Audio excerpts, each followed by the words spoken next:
Okay guys, इधर देखें। आज आप लोगों से एक सवाल कर रहा हूं, जवाब दें उसका। बताएं वो कौन लोग हैं जो नमाज अदा नहीं करते। कामी, आप बताओ। सर, जो लोग मर चुके हैं।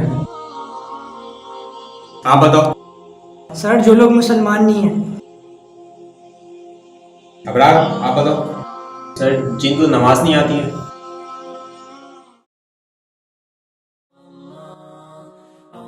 बच्चे तो अपना जवाब देकर फारिग हो गए, लेकिन मुझे सोचने पर मजबूर कर दिया कि मेरा शुमार किन लोगों में होता है। क्या मैं मर चुका हूं? क्या मैं मुसलमान नहीं हूं? क्या मुझे नमाज नहीं आती? जरा नहीं, पूरा सोचिए। नमाज कायम करें, कल से नहीं, आज से।